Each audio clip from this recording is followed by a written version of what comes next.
Pues sobre agresiones sexuales vamos a hablar esta mañana, Marta. Efectivamente, Pilar, lo hacemos con Noemí Galván, que es delegada de Igualdad de Radio Televisión Canaria. Noemí, además, después de ver este trabajo de Silvia Luz, que nos ha sobrecogido, sobre todo porque esta chica puso esa cuenta para hablar de un caso en concreto y surgieron centenares de denuncias de agresiones sexuales.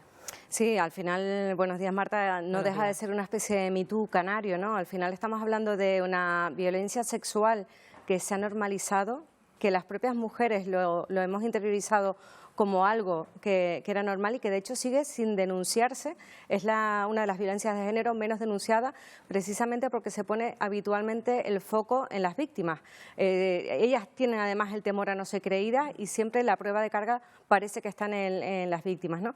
Pasa al final, y todo esto forma parte de lo que llamamos la cultura de la violación, que es el asunto que se está hablando últimamente también a raíz de este juicio en Francia y del que vamos a hablar con nuestro invitado. Él es médico forense, profesor de la Universidad de Granada y fue además delegado del Gobierno contra la violencia de género. Miguel Lorente, buenos días.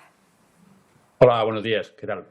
Bueno, en primer lugar, le pido una reflexión sobre esa pieza que hemos visto, esta denuncia, ¿no?, que se ha convertido en masiva también en Canarias, de mujeres que desde el anonimato han denunciado el haber sido víctimas también de violencia sexual.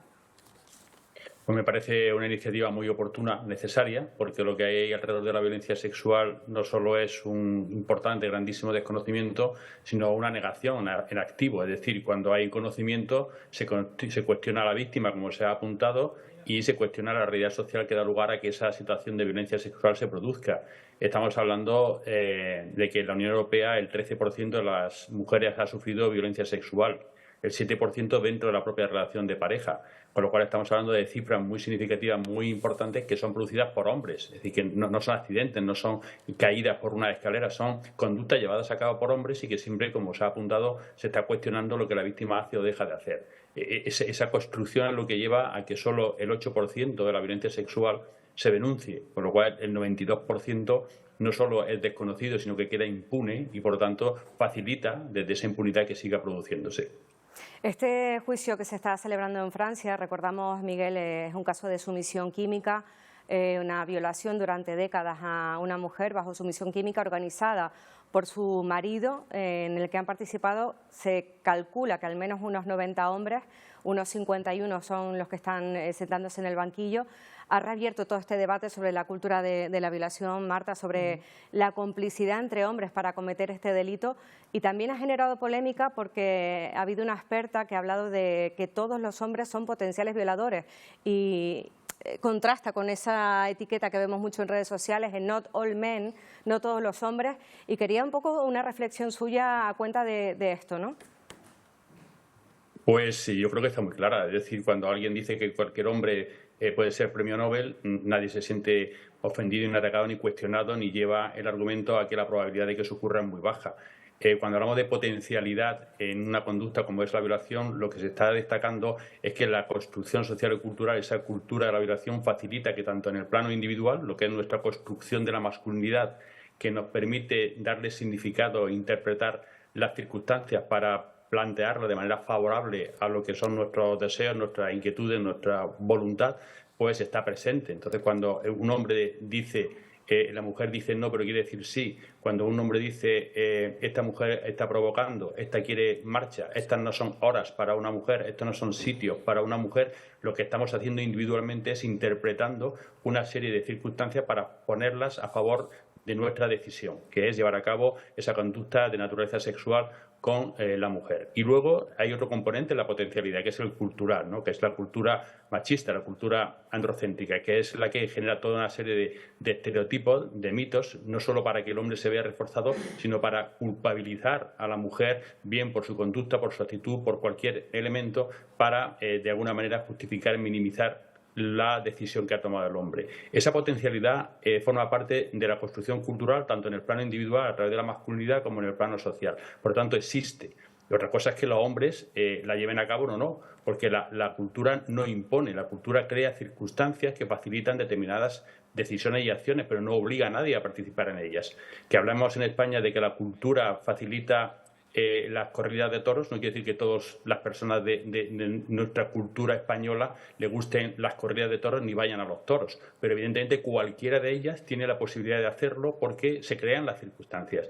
Con la potencialidad de la violación ocurre algo parecido, es decir, no quiere decir ni que todos los hombres sean violadores ni que todos los hombres vayan a ser violadores. Quiere decir que hay circunstancias que facilitan que cualquier hombre que lo decida pueda encontrar elementos y argumentos para facilitar su decisión y su recorrido hasta una violación. Lo vemos en el caso de Giselle Pelicot en Francia o en tantos otros, como siempre son elementos que facilitan desde la normalidad, no desde la excepcionalidad, decisiones que terminan en esa satisfacción de lo que es la sensación de poder que cubren a través del sexo. Porque una violación no es sexo, una violación es poder.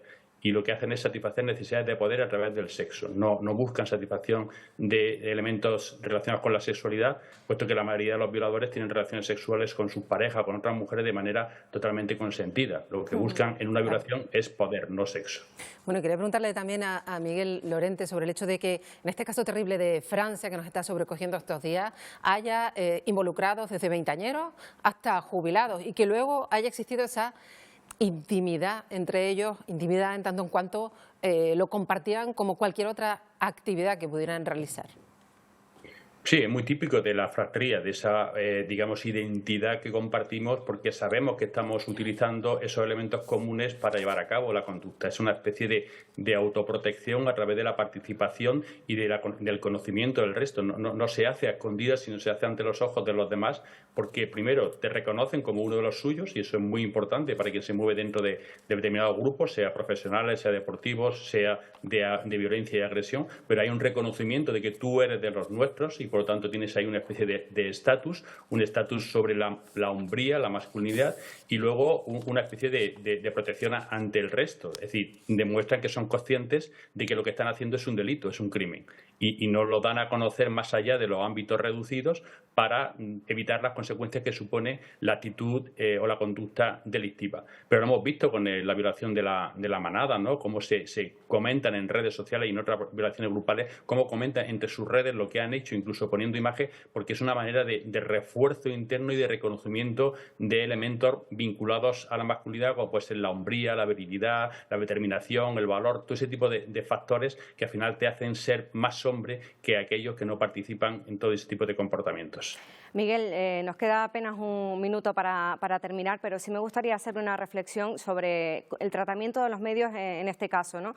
Vemos habitualmente que se describe a estas personas que están sentándose en el banquillo como monstruos. Desde el feminismo se habla muy claramente de que los agresores son hijos sanos del patriarcado. Para la gente que no entienda esto y quiera comprar ese argumento de son monstruos depravados, ¿cómo lo explicamos?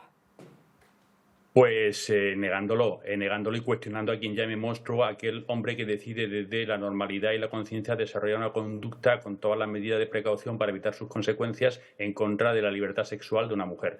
No son monstruos, son hombres normales, ni siquiera hijos sanos del patriarcado, que suena confuso para quien no está relacionado con estos temas. Son hombres normales que aprovechan las circunstancias y la construcción social para llevar a cabo este tipo de comportamientos. Por lo tanto, nunca hablar de monstruos, nunca hablar de personas como alguien excepcional, ¿no? También se dijo que era un monstruo el Chicle, cuando violó y mató y asesinó a Diana Kerr. Es decir, siempre lo fácil es presentar al hombre descubierto como uno que no es de los nuestros, porque nos estamos protegiendo al resto. Interesa cuando te descubren hacer la estrategia del chivo expiatorio, que explicamos hace muchos años, y ese que pague por todos, pero al mismo tiempo nos libera al resto de ser como él, ¿no? Y no lo somos en cuanto a la decisión, pero insisto, tenemos factores y circunstancias para poder actuar del mismo modo, porque no es algo individual, sino que es algo social y cultural. Pues Miguel Lorente, médico forense, profesor de la Universidad de Granada y también exdelegado del Gobierno contra la Violencia de Género. Gracias por acompañarnos y ayudarnos una vez más a hacer pedagogía. Un abrazo. Muchas gracias, un abrazo. Bueno, al final vemos, ¿no?, el resumen de todo lo que conlleva esa construcción cultural asociada también a la violencia sexual hacia las mujeres, este testimonio, y recordar siempre que la violencia sexual es de las menos denunciadas precisamente porque al final el peso de la prueba siempre ha caído sobre la víctima y es muy importante que se recojan testimonios como estos de mujeres que deciden dar ese paso y denunciar. Pues estaremos siempre muy atentos aquí en Buenos Días Canarias a ese tipo de denuncias. Noemí Galván, hasta una próxima ocasión. Hasta la próxima semana. Nosotros seguimos